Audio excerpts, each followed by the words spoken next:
ನಮಸ್ಕಾರ ವೀಕ್ಷಕರೇ, ನೀವು ನೋಡುತ್ತಿರುವುದು ನ್ಯೂಸ್ 4 ಕರ್ನಾಟಕ. ರಾಜ್ಯ ಸರ್ಕಾರವು ಬಿಪಿಎಲ್ ಕಾರ್ಡ್ ಆದಾಯ ಮಿತಿಯನ್ನು ಪರಿಷ್ಕರಿಸುವ ಕುರಿತು ಗಂಭೀರ ಚಿಂತನೆ ನಡೆಸುತ್ತಿದೆ ಎಂದು ಆಹಾರ, ನಾಗರಿಕ ಸರಬರಾಜು ಮತ್ತು ಗ್ರಾಹಕರ ವ್ಯವಹಾರಗಳು ಹಾಗೂ ಕಾನೂನು ಇಲಾಖೆ ಸಚಿವ ಕೆಎಚ್ ಮುನಿಯಪ್ಪ ತಿಳಿಸಿದ್ದಾರೆ. ಬೆಳಗಾವಿಯ ಸುವರ್ಣ ವಿಧಾನಸೌಧದಲ್ಲಿ ನಡೆಯುತ್ತಿರುವ ಚಳಿಗಾಲದ ವಿಧಾನಮಂಡಲ ಅಧಿವೇಶನದ ವೇಳೆ ವಿಧಾನಸಭೆಯ ಪ್ರಶ್ನೋತ್ತರ ಕಲಾಪದಲ್ಲಿ ಬಂಟ್ವಾಳ ಶಾಸಕ ರಾಜೇಶ್ ನಾಯಕ್ ಮತ್ತು ಶ್ರವಣಬೆಳಗೊಳ ಶಾಸಕ ಬಾಲಕೃಷ್ಣ ಸಿಎನ್ ಅವರ ಪ್ರಶ್ನೆಗೆ ಉತ್ತರಿಸುತ್ತಾ ಅವರು ಈ ಮಾಹಿತಿ ನೀಡಿದ್ದಾರೆ. ಕೇಂದ್ರ ಸರ್ಕಾರವು ಬಿಪಿಎಲ್ ಕಾರ್ಡ್ ಆದಾಯ ಮಿತಿಯನ್ನು ವರ್ಷಕ್ಕೆ 1,20,000 ರೂಪಾಯಿಗಳಂತೆ ನಿಗದಿಪಡಿಸಿದೆ.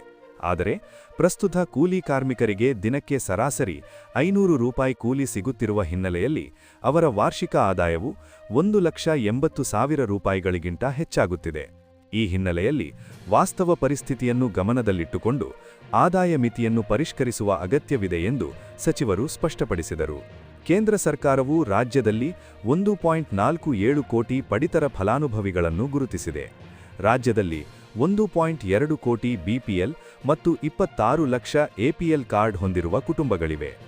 ಜನಸಂಖ್ಯೆಯ ಹೋಲಿಕೆಯಲ್ಲಿ ರಾಜ್ಯದ ಶೇಕಡಾ 73ರಷ್ಟು ಕುಟುಂಬಗಳು ಬಿಪಿಎಲ್ ಕಾರ್ಡ್ ಪಡೆದಿರುವುದು ಗಮನಾರ್ಹವಾಗಿದೆ. ರಾಜ್ಯವು ಜಿಎಸ್ಟಿ ಮತ್ತು ಆದಾಯ ತೆರಿಗೆ ಪಾವತಿಯಲ್ಲಿ ದೇಶದಲ್ಲಿ ಮುಂಚೂಣಿಯಲ್ಲಿರುವುದನ್ನು ಪರಿಗಣಿಸಿದರೆ ಬಿಪಿಎಲ್ ಕುಟುಂಬಗಳ ಪ್ರಮಾಣ ಶೇಕಡಾ 50ನಷ್ಟಿರಬೇಕಿತ್ತು.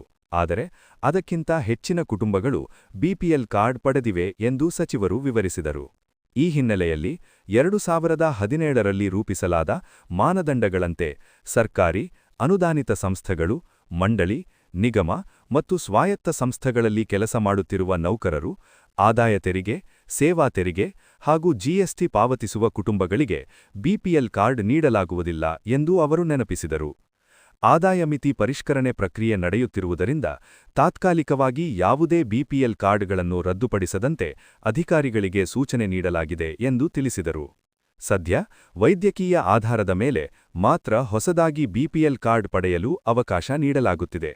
ಕುಟುಂಬದ ಸದಸ್ಯರೊಬ್ಬರು ನೌಕರಿಗೆ ಸೇರಿದ್ದಾರೆ ಎಂಬ ಕಾರಣಕ್ಕೆ ಬಿಪಿಎಲ್ ಕಾರ್ಡ್ ರದ್ದುಪಡಿಸಿದ್ದಲ್ಲಿ ಆ ನೌಕರರು ಕುಟುಂಬದೊಂದಿಗೆ ವಾಸಿಸುತ್ತಿಲ್ಲ ಎಂಬ ಕಾರಣವನ್ನು ಉಲ್ಲೇಖಿಸಿ ಸಂಬಂಧಪಟ್ಟ ತಹಶೀಲ್ದಾರರಿಗೆ ಅರ್ಜಿ ಸಲ್ಲಿಸಿದರೆ 15 ದಿನಗಳೊಳಗೆ ಬಿಪಿಎಲ್ ಕಾರ್ಡ್ ನೀಡಲಾಗುವುದು ಎಂದು ಸಚಿವರು ಸ್ಪಷ್ಟಪಡಿಸಿದರು. ಈ ಮಾಹಿತಿ ನಿಮಗೆ ಉಪಯುಕ್ತವಾಗಿದೆ ಎಂದು ಅನಿಸಿದರೆ ವಿಡಿಯೋಗೆ ಲೈಕ್ ಮಾಡಿ ಹಾಗೂ ನಿಮ್ಮ ಅಭಿಪ್ರಾಯವನ್ನು ಕಮೆಂಟ್ನಲ್ಲಿ ತಿಳಿಸಿ. ಮತ್ತಷ್ಟು ಸರ್ಕಾರಿ ಹಾಗೂ ಆರ್ಥಿಕ ಮಾಹಿತಿಗಳಿಗಾಗಿ ನ್ಯೂಸ್ 4 ಕರ್ನಾಟಕ ಚಾನಲ್ ಅನ್ನು ಸಬ್ಸ್ಕ್ರೈಬ್ ಮಾಡಿ.